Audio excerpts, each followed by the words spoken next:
Hello everyone, welcome to back my channel. I hope everyone is having a wonderful day. Before starting the video, please go ahead and hit the subscribe button and give this video a thumbs up. Hey, General Hospital spoilers reveal what in the world happened to Drew Kane Quartermain, Cameron Matheson, and why he is so nasty now and so mean. He has gone from a really nice guy to the biggest creep in Port Charles, and fans hate it. If you're wondering why, we're going to break it down. When Billy Miller originated the role, and even after Cameron Matheson took it over, the old Drew was a drastically different person than the monster we have now. It seems like overnight, he went from being a decent standoffish guy to a selfish, sleazy slimeball. So, we're going to take a look at some of the reasons why Drew just suddenly morphed into a different character. Some of the crazy things that happened to Drew are why he is such a creep right now. He was good at putting on a brave face and focusing on the future rather than his awful past. But that was before. To be fair, Drew has a whole lot of traumas that he's never fully processed. He pushed it down, and he tried to move forward as if it never happened. So now, it seems like it's just surfacing and evolving him into someone who's worse and worse by the day. Think back when he first came on General Hospital. Drew was told he was Jason Morgan, Steve Burton. If you remember, he had been brainwashed and sent to Port Charles to do bad things to people the Casabines hated. But then, right off the bat, Ava Jerome, Maura West, hit him with her car. And that's how they explained the different face, because they did plastic surgery. And why he had brain trauma and amnesia. That's why he was initially Jake Doe, who was also a very nice guy. But on top of the other trauma he had, that was like a bunch of physical trauma right off the back. It was Carly Corinthos Spencer, Laura Wright, that suspected he was Jason, and she ran that test. He was a match for Jason because identical twins have that same DNA. So he went from being Jake Doe to Jason Morgan, and still was a good guy for a while despite his past trauma. But then Steve Burton decided to come back to GH, and then they raised the real Jason from the dead and invented this new character, Drew Kane, and pushed Billy Miller into that role. Part of the problem is this whole mess where they did character rewrites to accommodate Burton's comeback. Drew's life was upended when he found out he was not Jason, but he was his twin, ex-Navy SEAL Andrew Kane. As if that wasn't enough, then he found out he had a teenage son, Oscar Nero, Garen Stitt, and not long after he found that out, Oscar died of cancer. After Drew adjusted to all this, being Jason's twin, and Jason's the guy that most people prefer over him despite him being a heroic Navy SEAL. Between that and Drew losing his son, finding out he'd been experimented on, things just got worse. Then they killed off Drew. He was presumed dead in a plane crash, but Peter August, Wes Ramsey, had snatched him up and held him for diabolical reasons. If you remember, he was holding Drew captive on Cassadine Island for 2 years. Then the writers decided to bring the character back, recast him with Cameron Matheson, and to facilitate the comeback, Drew made a call to his ex-wife and mother of his daughter and reached out to Sam McCall, Kelly Monaco, and she realized he was alive and needed help. So Anna Devane, Finola Hughes, who was still with the WSB at the time, she and Valentine Cassadine, James Patrick Stewart, decided to go searching for him and figured out Peter August was responsible for his disappearance. It turned out Drew was still mind-controlled. Peter was using him as a killer, and then he turned Drew against the crew that came to rescue him. In the rescue attempt, Jason sacrificed himself to save Drew and some others, and then because of that, Jason was presumed dead again. Next, we're going to talk about why and when Drew began his descent into being a dirtbag, and how Jason's return pushed him over the edge. At this point, when he's coming back and his brother's gone, Drew had put aside a lot of his animosity toward his twin brother. They were building a treehouse, all that. He did grieve Jason's death. So, when Jason returned again after that next death, it was weird. Drew had this instant hatred for Jason, and it was shocking since he died saving him among other people. But a lot of that was because of Carly and family issues. The whole SEC debacle made things worse when Nina Reeves, Cynthia Watros, outed them to the SEC, and then Drew decided to take the fall, and he did prison time so Carly wouldn't have to. That is the point when Drew really started going dark. While he was in Pentonville, Drew was beaten, and captivity wasn't good for his past PTSD, and after that, he was really never the same. When Drew got out of prison, he was angry, he was bent on revenge, and things have been going downhill since then. Before prison, his romance with Carly was going okay, but let's be real. It wasn't a smart thing for Drew to get involved with Carly just from the jump for several reasons. But the biggest one was that Jason meant the world to her, even though at the time they were dating, she thought he was dead. When Jason came back from the dead yet again, this like his third or fourth time back, Drew felt threatened, he felt jealous, he knew Carly would always choose Jason. So Drew dumped Carly preemptively after she hid Jason from the police. And that explains some of the increasingly bad attitude we keep seeing growing every day, every episode. Also, when Drew got out of prison, in addition to the Carly split, he wanted revenge on Nina for sending him to Pentonville. I mean, it was his choice to protect Carly, but it was Nina's petty plot that put him in that position in the first place. So he hated Nina, he resented Carly pushing back on him for chasing. She wanted Drew to just forget Nina, move on. He couldn't let it go. So between the prison stint, Nina's antics, Carly's loyalty to his twin, Drew just got increasingly hateful. If you remember when he started up with Willow Tate, Caitlin McMullen, it was hate sex. I also wouldn't be surprised if Drew initially targeted Willow as some twisted payback plan on Nina. That might be part of what's going on in his brain with the crazy eyes and the whole deal. Drew went and caught feelings. I do think he cares about her. Drew may be enjoying being with his younger lover, but also laughing at how much pain it's causing Nina. That's kind of diabolical, but that's how he is lately. Another reason Drew is so volatile and anti-Jason comes from their childhood. He was adopted, but Jason was kept in the family, grew up as a quartermain. And it bothers him. He's jealous of Jason.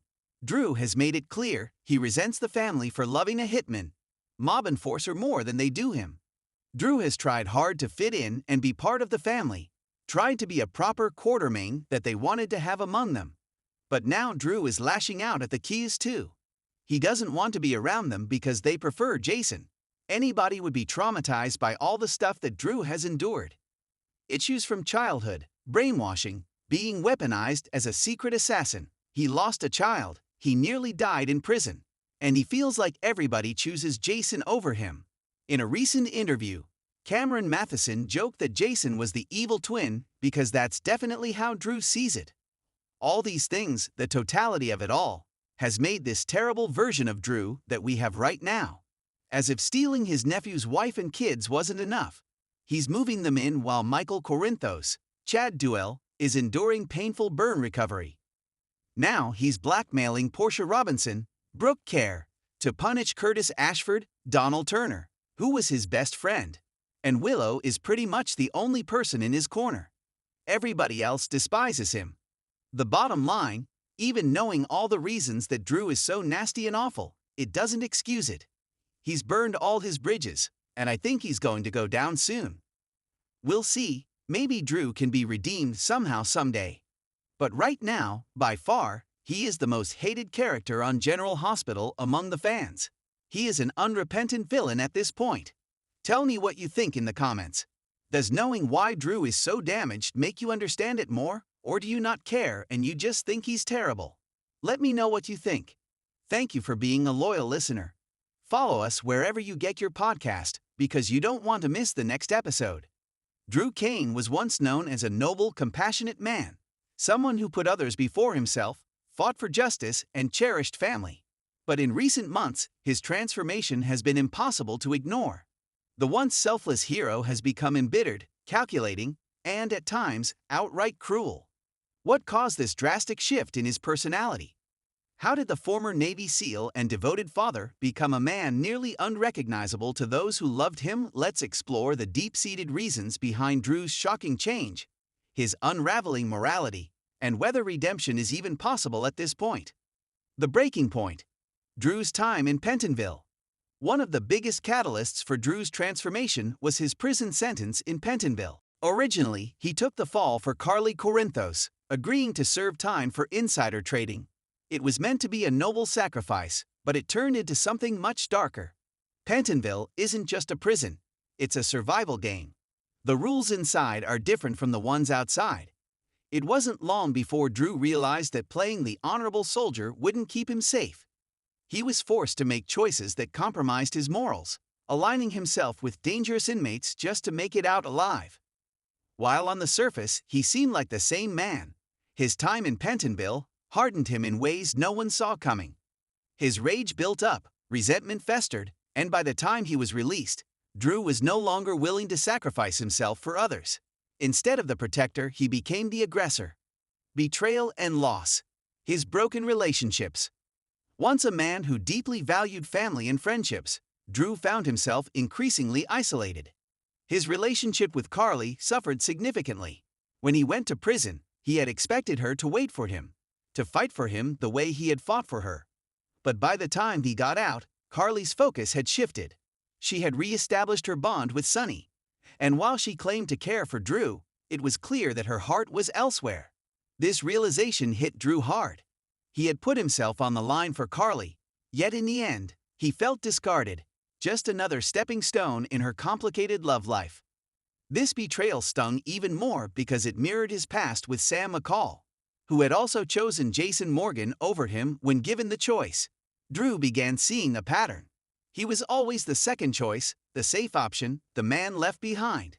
That bitter truth started chipping away at the goodness he once held onto so tightly. The Jason Morgan factor, a shadow he can't escape. Drew spent years struggling with the fact that he was once mistaken for Jason Morgan. His entire identity was stolen, his memories manipulated, and in the end, he was never truly accepted as himself. Even after reclaiming his life, Drew found himself constantly compared to Jason. And then, Jason returned. Jason's presence reignited every insecurity Drew had buried. Once again, he was cast aside as the lesser version of Jason, the brother who didn't measure up. While others welcomed Jason back with open arms, Drew was left standing in the background, feeling like an afterthought in his own story.